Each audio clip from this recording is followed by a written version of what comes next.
Hi all, my name is Hira Shaheen and today we will see one question which was asked in UGC NET and it was also asked by one of my students.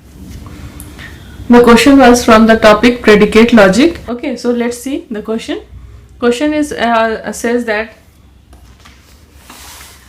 theta xyz is a proposition which says that x plus y is equal to z.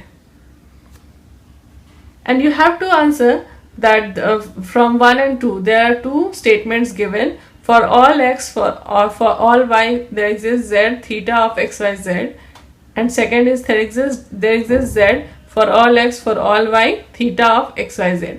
You have to say that whether these are false, one is true or both are true, or second is true, first is false. You have to check it. Okay, so understand that for solving this type of problem, first of all you should know what is these things. To understand this, you have to understand that what are these quantifiers. This is called for all x, which is also known as universal quantifier. Universal quantifier. And universal quantifier of px, suppose px is a proposition, universal quantifier of px is the statement for all values of x in the domain. The notation for all x px denotes the universal quantification of px. Here for all is called the universal quantifier.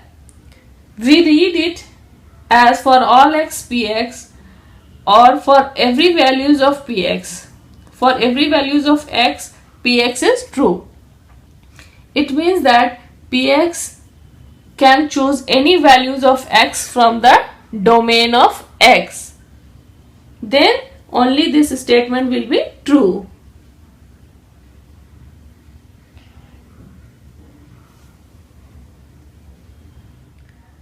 Sometimes we use the for all as for every, or sometimes we use for any also, but don't use the for any, because for any becomes, sometimes it becomes ambiguous, because for any is understood as for some values of x. So don't or if you understand that, you can use for any, for all, for every, but don't misinterpret with for some. Okay, suppose there are n elements in the domain of x, x1, x2, x3 dot dot xn. Okay, in the domain of x, then for the proposition like the predicate like this, for all x px to be true, it has to be true for all values of x, px1, px2, px3,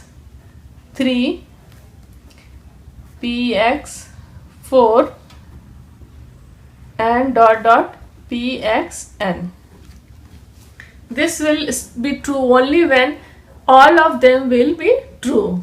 For all values of x, if the proposition p of x is true, then only this will become true, and it will become false if any of them is false, then this statement will become false. So it is easy to find false in the case of for all. We have to just find any of them false, then we can say that this statement is false. So to become true, it has to be true for all of them. That is the case of for all quantification. This is known as universal quantifier. Now we'll see what is existential quantifier. Existential quantifier, or there exists x, is known as existential. There exists, this is the symbol of there exists, existential quantifier. This is existential quantifier. Existential quantifier of px. Suppose the existential quantifier of px is the proposition where we'll write like this: there exists x px, and this will be true only this will be true if any of them is true. For this how we write that this has to be true for px1, either px1 or px2 or px3 dot dot pxn. So this statement will become true if any of them, px1, px2, any value of x, since x1, x2, x3, xn are all values are the values in the domain of x.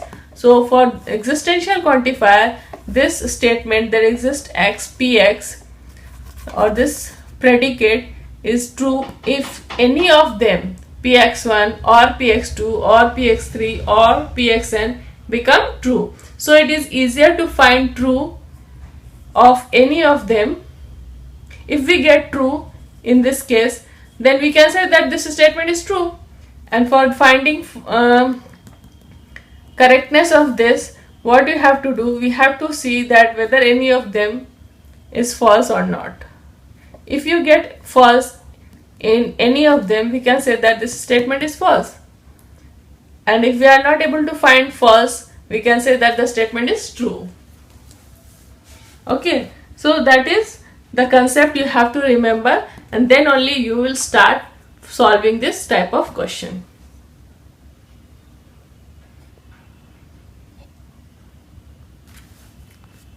Okay, now see the problem. The question says that let theta xyz, this one, be the statement x plus y is equal to z, and two quantifications are given here, and it says that where x, y and z are real numbers. These x, y and z are real numbers, and we have to check whether first and is true or false, second is true or false, whether both of them are true or both of them are false. We have to check it. Okay, for all, and there exist, what is these quantifiers? For all x says that this whenever this for all is attached with any variable, it means that for all values of x, the statement will be true. It will be true only when every values of x will satisfy the statement. And for there exist means this will true for any value. If for any value of y, if this statement will become true, it means it is true.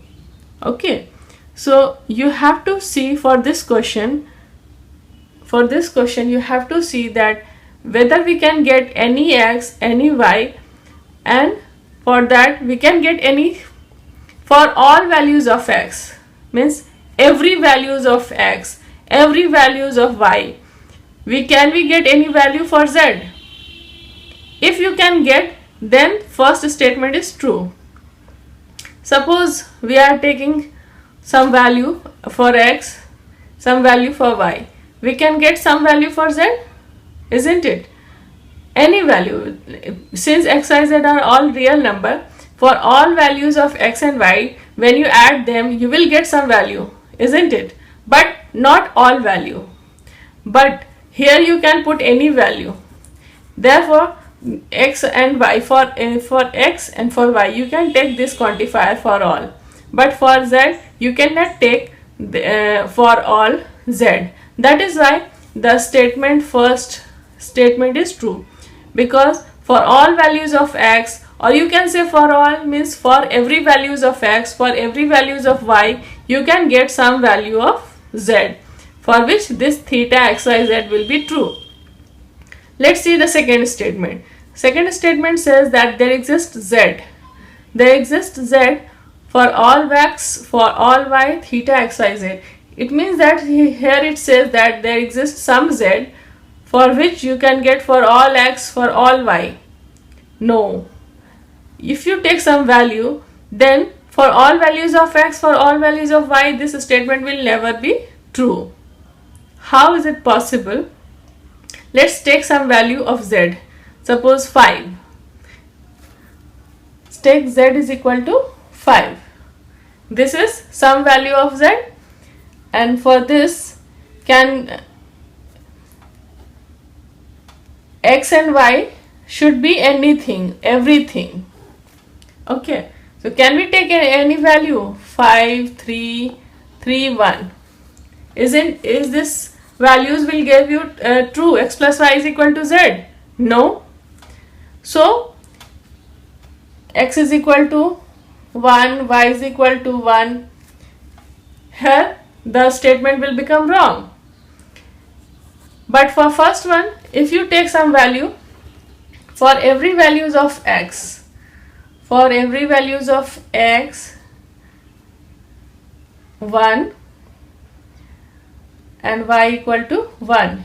When you take x is equal to 1, y is equal to 1, you will get z is equal to 2. For x is equal to 2, y is equal to 1, you will get z is equal to 3. Isn't it? It means that for all values of x and for all other values of y, you will get some value. But for some value of z, you will not get all values of x, all values of y. All values, it means it can have only real number values. Therefore, the first statement is true and second is false. And from this, you can get that the option number B, which says that 1 is true and 2 is false, is correct. Therefore, answer will be option number B is the correct answer. That's all for today. If you like my video, don't forget to hit the like button and subscribe my channel. Thanks for watching this.